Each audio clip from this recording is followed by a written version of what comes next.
the Watchmen universe is actually, I mean, obviously hugely important to the development of the comic, but it's coming back now in the DC Rebirth. They've been hinting at the appearance of Dr. Manhattan as a villain. I wouldn't make the question too long, because all I'm going to say is no comment. I was going to ask, have you been asked or even consulted on it? I have Did no anyone drop comment. you an email? No, they didn't. Wow. Okay. And that's all I'm going to say. Okay, you were a consultant on Zack Snyder's Watchmen film. Yes. And I'm happy to talk about that. Yeah. And Snyder is now also the archetype behind kind of like the DC DC film Universe and stuff. Do you think that with the new Watchmen books and stuff, and the Watchmen characters obviously going on, new writers going on, that we could see an expansion of the Watchmen's universe with Snyder behind it? And as someone who's worked with him, do you think he's the filmmaker who could really do it justice? Well, I think Zack Snyder, or Zack as I call him, is a very talented filmmaker, and I thought what he did with Watchmen was about as good as anybody could have expected to do. And he put a lot of time into it, a lot of passion. He had complete understanding of the material he was dealing with, and I was really happy with that movie. It's a flawed movie, nothing's perfect, but I really thought they gave it the real proper try. I feel that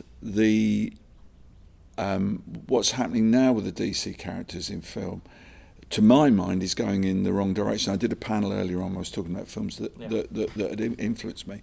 What Marvel seem to have done is take their characters with their dark side and their light side and their humour and their pathos and their human emotion, and they've actually had a long vision of what they're going to do. And they put together films that are really entertaining, that are exciting, that do have threat and jeopardy, but have humour and a human quality to them. And a sense of hope as well. And a sense of hope. But I feel that what DC has done, particularly with the Superman versus Batman movie, is they really have taken a misstep on it. I mean, I wrote a comic book called World's Finest, which was Superman versus Batman. And what I honed in on, and I'm not saying this is the only take, but it might have helped, was, you know, you've got Batman, who is a dark, hidden creature who lives in a dark, evil city, whose antagonist is a brightly coloured clown. You've got Superman, who is a brightly coloured figure. He's yang, if you like, to Batman's yin.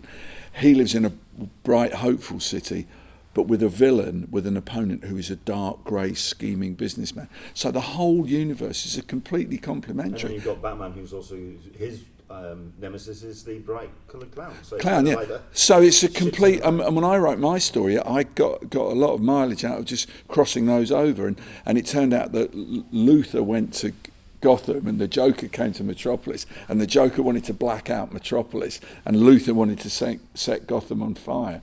So to me, if you're doing Superman versus Batman, the first thing which is implied by the verses is there has to be a difference. And I think that where the latest film suffered was because they were just both these dark, opaque, angsty creatures. I thought, though, I would have to say that Ben Affleck's Batman was brilliant. I thought if he'd been in a Batman film on his own. I also think DC sort of lost their nerve, because Superman versus Batman, which is basically Frank Miller's Dark Knight story, is enough for a movie.